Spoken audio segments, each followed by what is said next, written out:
యోబు గ్రంథము 39వ అధ్యాయము. అడవిలోని కొండ మేకలు ఈను కాలము నీకు తెలియనా? లేళ్లు పిల్లలు వేయు కాలమును గ్రహింపగలవా? అవి మోయు మాసములను నీవు లెక్కపెట్టగలవా? అవి ఈను కాలము ఎరుగుదువా? అవి వంగి తమ పిల్లలను కనును, తమ పిల్లలను వేయును. వాటి పిల్లలు పుష్టి కలిగి ఎడారిలో పెరుగును. అవి తల్లులను విడిచిపోయి వాటి యొద్దకు తిరిగి రావు. అడవి గాడిదను స్వేచ్ఛగా పోనిచ్చిన వాడెవడు? అడవి గాడిద కట్లను విప్పిన వాడెవడు?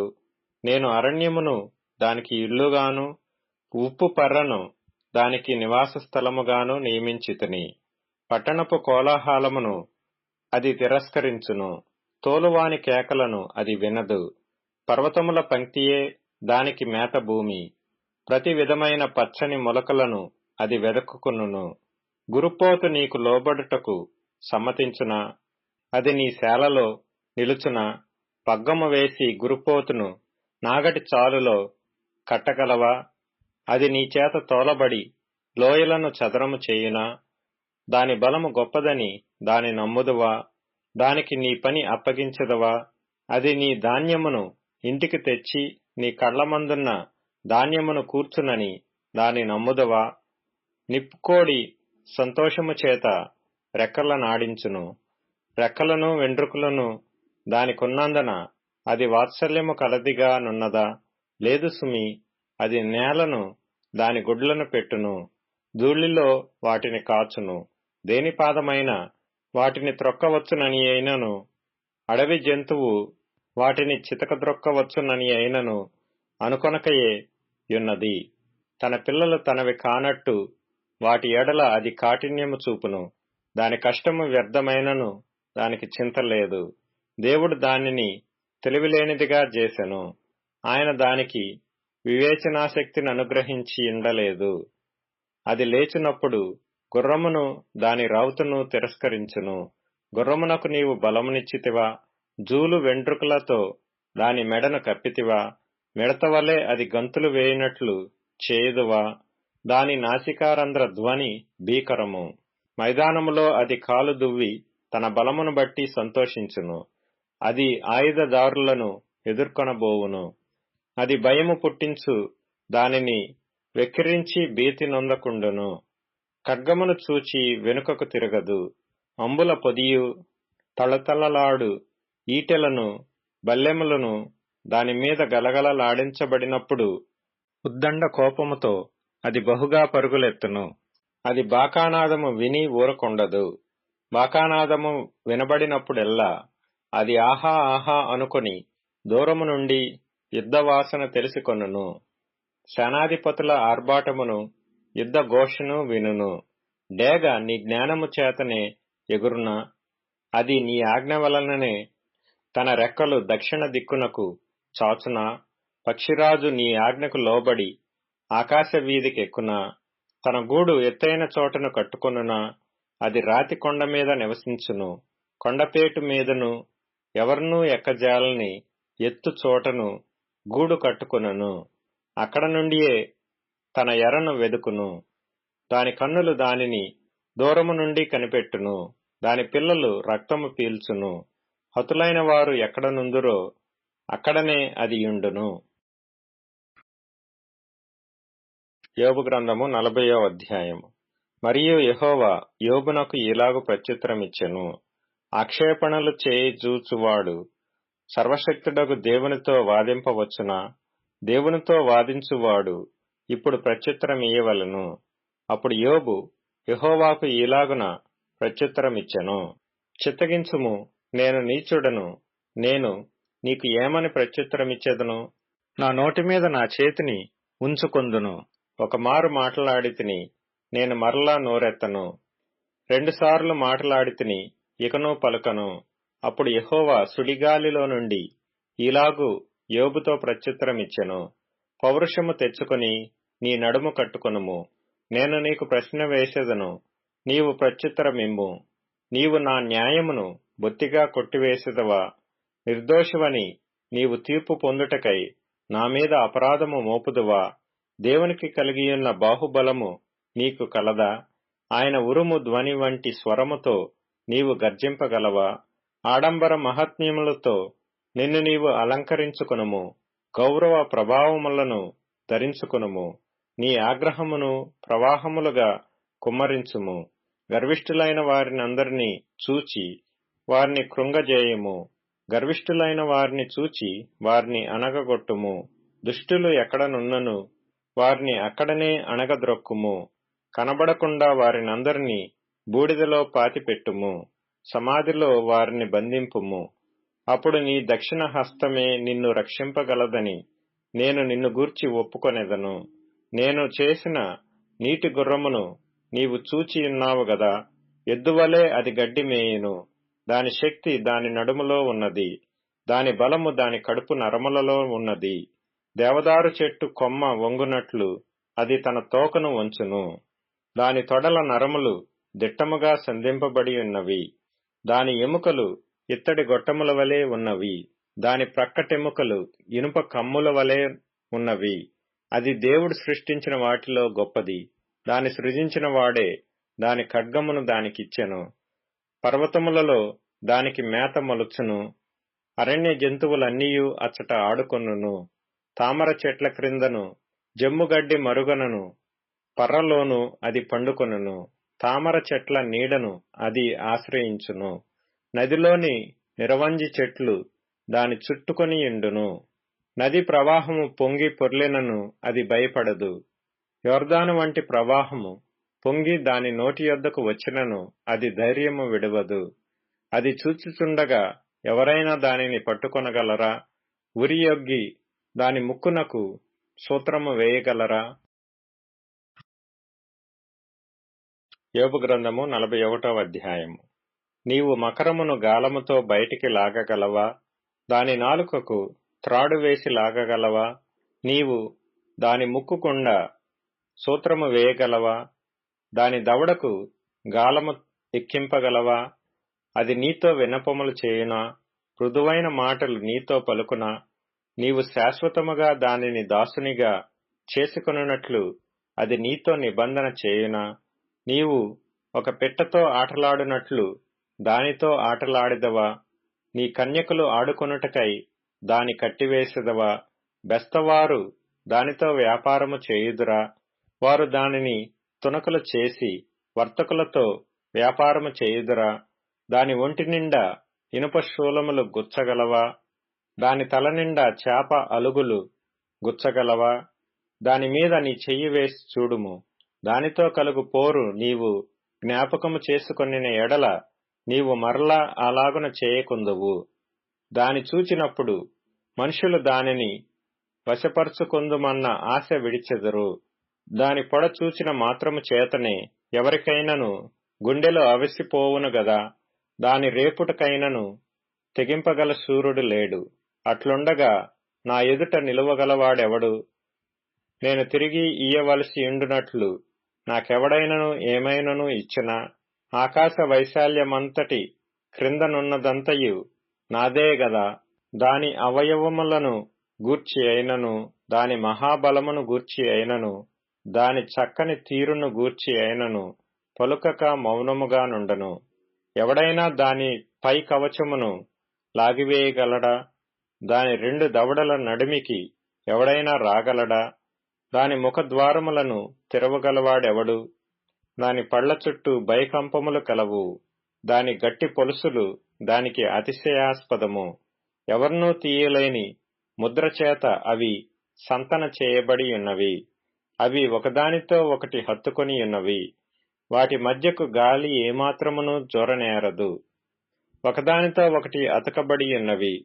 భేదింప శక్యము కాకుండా అవి ఒకదానితోనొకటి కలిసికొని ఉన్నవి. అది తుమ్మగా వెలుగు ప్రకాశించును. దాని కన్నులు ఉదయకాలపు కనురెప్పల వలె నున్నవి. దాని నోట నుండి జ్వాలలు బయలుదేరును. అగ్ని కణములు దాని నుండి లేచును. ఉడుకుచున్న కాగులో నుండి, జమ్ము మంట మీద కాగుచున్న బాణలో నుండి పొగ లేచున్నట్లు దాని నాసికారంధ్రములలో నుండి లేచును. దాని ఊపిరి నిప్పులను రాజబెట్టును. దాని నోట నుండి జ్వాలలు బయలుదేరును. దాని మెడ బలమునకు స్థానము. భయము దాని నెదుట తాండవమాడుచుండును. దాని ప్రక్కల మీద మాంసము దళముగా ఉన్నది.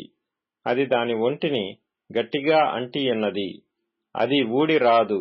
దాని గుండె రాతివలే గట్టిగానున్నది. అది తిరుగటి క్రింది దిమ్మంత కఠినము. అది లేచినప్పుడు బలిష్ఠులు భయపడుదురు. అధిక భయము చేత వారు మైమరుతురు.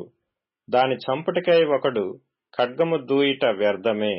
ఈటెలైనను బాణములైనను పంట్రకోలైనను అక్కరకు రావు. ఇది ఇనుమును గడ్డిపోచగాను ఇత్తడిని పుచ్చిపోయిన కర్రగాను ఎంచును. బాణము దానిని పారదోల జాలదు. వడిసెల రాళ్లు దాని దృష్టికి చెత్తవలే ఉన్నవి. దుడ్డు కర్రలు గడ్డి పరకులుగా ఎంచబడును. అది వడిగా పోవుచుండు ఈటెను చూచి నవ్వును. దాని క్రింది భాగములు కరుకైన చిల్ల పెంకుల వలె ఉన్నవి. అది బురద మీద నురిపిడి కొయ్య వంటి తన దేహమును పరుచుకొనును. కాగు మసలునట్లు మహాసముద్రమును అది పొంగజేయును. సముద్రమును తైలము వలె చేయును. అది తాను నడిచిన త్రోవను తన వెనుక ప్రకాశింపచేయును. చూచిన వారికి సముద్రము నెరసిన వెంట్రుకలుగా తోచును. అది భయము లేనిదిగా సృజింపబడినది. భూమి మీద దాని వంటి దేదియూ లేదు. అది గొప్పవాటినన్నిటినీ తిరస్కరించును. గర్వించిన జంతువులన్నిటికీ అది రాజు. యోబు గ్రంథము 42వ అధ్యాయము. అప్పుడు యోబు యెహోవాతో ఈలాగు ప్రత్యుత్తరమిచ్చెను. నీవు సమస్త క్రియలను చేయగలవనియు నీవు ఉద్దేశించినది ఏదియూ నిష్ఫలము కానేరదనియు నేనిప్పుడు తెలుసుకొంటిని. జ్ఞానము లేని మాటల చేత ఆలోచనను నిరర్ధకము చేయు వీడెవడు? అలాగున వివేచన లేనివాడనైన నేను ఏమియూ నెరుగక నా బుద్ధికి మించిన సంగతులను గూర్చి మాటలాడితిని. నేను మాట్లాడగోరుచున్నాను, దయచేసి నా మాట ఆలకింపుము. ఒక సంగతి నిన్ను అడిగెదను, దానిని నాకు తెలియజేప్పుము. వినికిడి చేత నిన్ను గూర్చిన వార్త నేను వింటిని. అయితే ఇప్పుడు నేను కన్నులారా నిన్ను చూచుచున్నాను. కావున నన్ను నేను అసహ్యించుకొని ధూళిలోను బూడిదలోను పడి పశ్చాత్తాపపడుచున్నాను. యెహోవా యోబుతో ఆ మాటలు పలికిన తరువాత ఆయన తేమానీయుడైన ఎలీఫజుతో ఈలాగు సెలవిచ్చెను. నా సేవకుడైన యోబు పలికినట్లు మీరు నన్ను గూర్చి యుక్తమైనది పలుకలేదు గనుక నా కోపము నీ మీదను నీ ఇద్దరు స్నేహితుల మీదను మండుచున్నది. కాబట్టి 7 ఎడ్లను 7 పొట్టేళ్లను మీరు తీసుకుని నా సేవకుడైన యోబు నందుకు పోయి మీ నిమిత్తము దహనబలి అర్పింపవలెను. అప్పుడు నా సేవకుడైన యోబు మీ నిమిత్తము ప్రార్థన చేయును. మీ అవివేకమును బట్టి మిమ్మును శిక్షింపక యుండునట్లు నేను అతనిని మాత్రము అంగీకరించెదను. ఎలయనగా నా సేవకుడైన యోబు పలికినట్లు మీరు నన్ను గూర్చి యుక్తమైనది పలకలేదు. తేమానీయుడైన ఎలీఫజును, షూహీయుడైన బిల్దదును, నైమాతీయుడైన జోఫరును పోయి యెహోవా తమకు ఆజ్ఞాపించినట్లు చేయగా యెహోవా వారి పక్షమున యోబును అంగీకరించెను. మరియు యోబు తన స్నేహితుల నిమిత్తము ప్రార్థన చేసినప్పుడు యెహోవా అతని క్షేమస్థితిని మరలా అతనికి దయచేసెను. మరియు యోబునకు పూర్వము కలిగిన దానికంటే 2 అంతలు అధికముగా యెహోవా అతనికి దయచేసెను. అప్పుడు అతని సహోదరులందరును అతని అక్కచెల్లెండ్రందరును అంతకుముందు అతనికి పరిచయులైన వారును వచ్చి అతనితో కూడా అతని ఇంట అన్నపానములు పుచ్చుకొని యెహోవా అతని మీదికి రప్పించిన సమస్త బాధను గూర్చి ఎంతలేసి దుఃఖములు పొందితివని అతని కొరకు దుఃఖించుచు అతని నోదార్చిరి. ఇదియుగాక ఒక్కొక్కడు ఒక వరహాను ఒక్కొక్కడు బంగారు ఉంగరమును అతనికి తెచ్చి ఇచ్చెను. యెహోవా యోబును మొదట ఆశీర్వదించినంతకంటే మరింత అధికముగా ఆశీర్వదించెను. అతనికి 14,000 గొర్రెలను, 6,000 ఒంటెలను, 1000 జతల ఎడ్లను, 1000 ఆడుగాడిదలను కలిగెను. మరియు అతనికి 7 కుమారులను 3 కుమార్తెలను కలిగిరి. అతడు పెద్దదానికి యెమీమా అనియు, రెండవదానికి కెజ్జియా అనియు, మూడవదానికి కెరెంహప్పుకు అనియు పేర్లు పెట్టెను. ఆ దేశమందంతటను యోబు కుమార్తెలంత సౌందర్యవంతులు కనబడలేదు. వారి తండ్రి వారి సహోదరులతో పాటు వారికి స్వాస్థ్యములనిచ్చెను. అటు తరువాత యోబు 140 సంవత్సరములు బ్రతికి తన కుమారులను కుమారుల కుమారులను 4 తరముల వరకు చూచెను. పిమ్మట యోబు కాలము నిండిన వృద్ధుడై మృతి నొందెను. కీర్తనల గ్రంథం 128వ కీర్తన. యెహోవా యందు భయభక్తులు కలిగి ఆయన త్రోవల యందు నడుచువారందరూ ధన్యులు. నిశ్చయముగా నీవు నీ చేతుల కష్టార్జితమును అనుభవించెదవు. నీవు ధన్యుడవు, నీకు మేలు కలుగును. నీలోగిట నీ భార్య ఫలించు ద్రాక్షావల్లి వలె నుండును. నీ భోజనపు బల్ల చుట్టూ నీ పిల్లలు ఒలీవ మొక్కల వలె నుందురు. యెహోవా యందు భయభక్తులు గలవాడు ఈలాగు ఆశీర్వదింపబడును. సియోనులో నుండి యెహోవా నిన్ను ఆశీర్వదించును. నీ జీవిత కాలమంతయు యెరూషలేమునకు క్షేమము కలుగుట చూచెదవు. నీ పిల్లల పిల్లలను నీవు చూచెదవు. ఇశ్రాయేలు మీద సమాధానముండును గాక. అపోస్తలుడైన పౌలు కొరింథీయులకు వ్రాసిన మొదటి పత్రిక 15వ అధ్యాయము. మరియు సహోదరులారా, నేను మీకు ప్రకటించిన సువార్తను మీకు తెలియపరచుచున్నాను. మీరు దానిని అంగీకరించితిరి, దాని అందే నిలిచియున్నారు.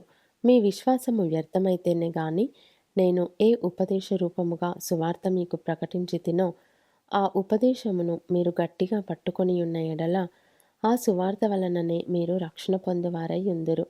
నాకు ఇయ్యబడిన ఉపదేశమును మొదట మీకు అప్పగించి తిని, అదేమనగా లేఖనముల ప్రకారము క్రీస్తు మన పాపముల నిమిత్తము మృతి పొందెను, సమాధి చేయబడెను, లేఖనముల ప్రకారము 3వ దినమున లేపబడెను. ఆయన కేఫాకును తరువాత 12 కనబడెను. అటుపిమ్మట 500కు ఎక్కువైన సహోదరులకు ఒక్క సమయమందే కనబడెను. వీరిలో అనేకులు ఇప్పటి వరకు నిలిచియున్నారు, కొందరు నిద్రించిరి. తరువాత ఆయన యాకోబుకును అటు తర్వాత అపోస్తలులకందరికీ కనబడెను. అందరికీ కడపట అకాలమందు పుట్టినట్టున్న నాకును కనబడెను. ఏలయనగా నేను అపోస్తలులందరిలో తక్కువ వాడను. దేవుని సంఘమును హింసించినందున అపోస్తలుడనబడుటకు యోగ్యుడను కాను. అయినను నేనేమైయున్నానో అది దేవుని కృప వలననే అయ్యున్నాను. మరియు నాకు అనుగ్రహింపబడిన ఆయన కృప నిష్ఫలము కాలేదు గాని వారందరికంటే నేనెక్కువగా ప్రయాసపడితిని. ప్రయాసపడినది నేను కాను, నాకు తోడైయున్న దేవుని కృపయే. నేనైననేమి వారైననేమి అలాగుననే మేము ప్రకటించుచున్నాము, అలాగుననే మీరును విశ్వసించితిరి. క్రీస్తు మృతులలో నుండి లేపబడి ఉన్నాడని ప్రకటింపబడుచుండగా మీలో కొందరు మృతుల పునరుత్థానము లేదని ఎట్లు చెప్పుచున్నారు? మృతుల పునరుత్థానం లేని ఎడల క్రీస్తు కూడా లేపబడి ఉండలేదు. మరియు క్రీస్తు లేపబడి ఉండని ఎడల మేము చేయు ప్రకటన వ్యర్థమే, మీ విశ్వాసమును వ్యర్థమే. దేవుడు క్రీస్తును లేపెనని ఆయనను గూర్చి మేము సాక్ష్యము చెప్పియున్నాము గదా. మృతులు లేపబడని ఎడల దేవుడు ఆయనను లేపలేదు గనుక మేమును దేవుని విషయమై అబద్ధపు సాక్షులముగా అగపడుచున్నాము. మృతులు లేపబడని ఎడల క్రీస్తు కూడా లేపబడలేదు. క్రీస్తు లేపబడని ఎడల మీ విశ్వాసము వ్యర్థమే, మీరింకనూ మీ పాపములలోనే ఉన్నారు. అంతేకాదు, క్రీస్తునందు నిద్రించిన వారును నశించిరి. ఈ జీవితకాలము మట్టుకే మనము క్రీస్తునందు నిరీక్షించువారమైన ఎడల మనుష్యులందరికంటే దౌర్భాగ్యులమై ఉండుము. ఇప్పుడైతే నిద్రించిన వారిలో ప్రథమ ఫలముగా క్రీస్తు మృతులలో నుండి లేపబడి ఉన్నాడు. మనుష్యుని ద్వారా మరణము వచ్చెను గనుక మనుష్యుని ద్వారానే మృతుల పునరుత్థానమును కలిగెను. ఆదామునందు అందరూ ఎలాగు మృతి పొందుచున్నారో అలాగుననే క్రీస్తునందు అందరూ బ్రతికింపబడుదురు. ప్రతివాడును తన తన వరుసలోనే బ్రతికింపబడును. ప్రథమ ఫలము క్రీస్తు, తరువాత క్రీస్తు వచ్చినప్పుడు ఆయన వారు బ్రతికింపబడుదురు. అటు తరువాత ఆయన సమస్తమైన ఆధిపత్యమును, సమస్తమైన అధికారమును, బలమును కొట్టివేసి తన తండ్రి అయిన దేవునికి రాజ్యము అప్పగించును. అప్పుడు అంతము వచ్చును.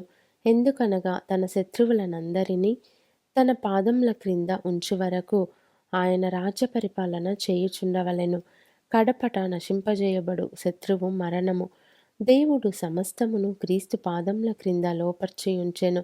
సమస్తమును లోపర్చబడి ఉన్నదని చెప్పినప్పుడు ఆయనకు సమస్తమును లోపర్చినవాడు తప్ప సమస్తమును లోపర్చబడి ఉన్నదను సంగతి విషదమే.